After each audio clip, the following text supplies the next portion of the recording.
Hello, it's Mr. Ripka, and I'm reading Neruda during Corona. And I want to thank you for joining me today. We are on poem LXVI. Yep, LX, that's 60. VI is 6. We are on poem 66. We are blessed with 5 wonderful questions from my man Pablo Neruda today. And as I brought up yesterday in the extended version, that he is moving on to the theme of poetry, which is what he's writing, of course, but the theme of words. And he breaks down words into, of course, yesterday we talked about syllables and vowels and all the various elements of the word that are put together. You know, you need a syllable, consonant, a vowel. Put the consonants and vowels together, make a syllable. Syllables come together, make words. Words come together, of course, to make sentences. Sentences come together to make paragraphs. Paragraphs come together to make chapters. Chapters come together to make books. It all starts, though, with the syllable. Well, maybe not the syllable, but maybe the vowel. Probably starts with the vowel and then moves to the consonant and the syllables. So he's going all the way there. He's going to the source. He's questioning. He's wondering about the source of communication. And here he goes. Let's see what he says. In Spanish, echan humo, fuego y vapor las o de las locomotoras. En que idioma cae la lluvia sobre ciudades dolorosas. En que suaves sílabas repite el aire del alba marina. Hay una estrella más abierta que la palabra amapola. Hay 2 colmillos más agudos que las sílabas de chaco. Fun words in there, right? You heard locomotoras, locomotive, locomotors. Yes, the old trains. If you remember from the question a long time ago. Here he used, though, un train, so a train, not a locomotive, but is there anything in the world sadder than a train standing in the rain? Here he's not talking about trains standing in the rains. Here he's talking about the O's. The O sound. The O, the letter. And here's what he's saying. Do the O's of the locomotive cast smoke, fire, and steam? Wow. So the Spanish says echan, meaning they throw. Do they throw? Do they cast? And what do they throw? Or what are the things? Echan humo. Do they throw smoke or cast smoke? Fuego, fire. Y vapor, or vapor or steam. And then what is it that are throwing? What is it that is throwing these things? Is it the las O's? Is it the O's de las locomotoras? The O's of the locomotive. I wonder if the O's are the O's that come out of the locomotive chimney. Or is he talking about the letter O, which locomotoras has 4 O's in it? And if we think about all the O's in that sentence, we have humo, there's one, fuego, there's another, vapor, O-R, there's another, las O, there's another, and then you have the 4, so that was 4. Now you have 4 more, you have 8 O's in that sentence. I think Neruda's casting some O's. Yeah, so in the Spanish, echan humo, fuego, y vapor, las O de las locomotoras. You can see the word, the sounding, the rhythms and the sounds. The English, do the O's of the locomotive cast smoke, fire, and steam?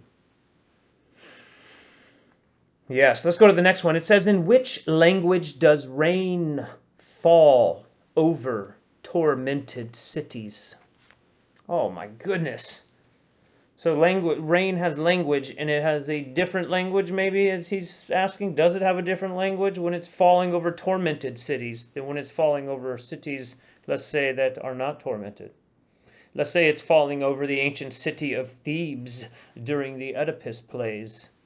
I wonder, well, their rain's probably speaking ancient Greek.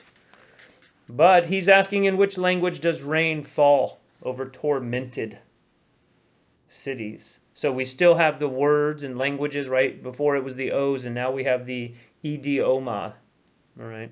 The idiom, as we get this word from, but the language. All right, next one. It says, at dawn, which smooth syllables does the ocean air repeat? Woo! That's a lovely one. Because the Spanish has words that are smooth. Que suave syllabas repite, el arre del aba marina. That arre. At dawn, which smooth syllables, he's asking. Which smooth, suave syllabas, suave syllables, which smooth syllables does the ocean air repeat, bring back and forth? These smooth syllables, some syllables are hard, some like craggy, rock, theirs are hard. Smooth syllables like L's, low, or R's a smooth syllable, or S, that slithering one we talked about yesterday. And here he brings up the word air, ocean air. And air, if you think about it, there's a vowel, there is a consonant, and the R is in there, but you have the A and the I, so you have an air sound. That's one of those words where it seems like it sounds like what it is. Like almost air is an onomatopoeia word. First, there's just air that comes out of your mouth when you say air. Yes, there's a consonant, but there's no consonant that requires your lips to touch or your tongue to touch your teeth or anything else like other consonant. Here it's air. It's just... Some words are mysterious like this. It makes me, at least, and others, and I'm sure you, start wondering, do words merely just signify something? Do they just, is it just arbitrarily thrown on something? Or is there some deeper connection with the word and the object, like air, which seems like there's some intimate connection?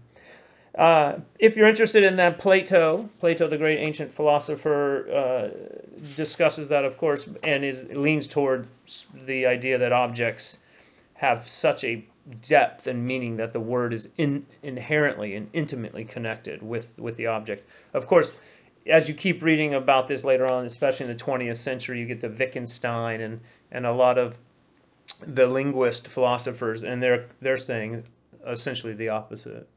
They're saying what Shakespeare said, right? A rose is a rose, whether you call it a rose or not. So he's saying, though, at dawn, which smooth syllables does the ocean air repeat? Let's go to the next one. He says, is there a star more wide open than the word poppy? It's not, is there a star more wide open than a poppy? Those cool flowers. No, is there a star more wide open than the word poppy? Once again, words, are they the thing, or is he talking about the thing itself? Is he talking about just the word? It says, a una estrella, is there a star? Más abierta, more open, abierta. And that's like a sort of open the door, more open. Que la palabra, than the word amapola, poppy. Is there a star more wide open than the word poppy? And the Spanish word is amapola. Amapola. I wonder if that's a wide open word because your mouth goes amapola. Your mouth has to be wide open to say it. And then he throws in this wonderful image of a star. At any rate, we're going down to the last question of the day here on poem LXVI, poem 66. He says here, are there two fangs, fangs, sharper than the syllables of jackal? Two-syllable word, right? Jackal, jackal. He's saying that there's a sharp sound, I think. Maybe is he saying that? Jackal, like it's sharp. Because he's saying, are there two fangs sharper than that two-syllable word, jackal? And in Spanish, it's a similar word, chacal, C-H-A-C-A-L, chacal, right? And it's just las sílabas de chacal. And it's in the Spanish just to hear it because he's talking about words, so we should be looking really closely at the Spanish. He says, hay dos colmillos. Are there two fangs, right? Más agudos, more sharper than the syllables of Chaco. The syllables, Chaco, Chaco. I don't know. Are there two fangs sharper than the syllables of Chaco? I'll leave that up to you to kind of figure that one out. So, once again, he's having fun with words as he's questioning what words are in the power of words and what they're made of and the syllables. So that's something we can all think about. Enunciating our syllables, of course, being aware of what a syllable is. All words are made from letters that are combined to make syllables on the elemental level. And here we have the great Pablo Neruda, yes, Pulitzer Prize winning poet, asking questions about the syllable. He says, do the O's of the locomotive cast smoke, fire, and steam? In which language does rain fall over tormented cities? At dawn, which smooth syllables does the ocean air repeat? Is there a star more wide open than the word poppy? Are there two fangs sharper than the syllables of jackal?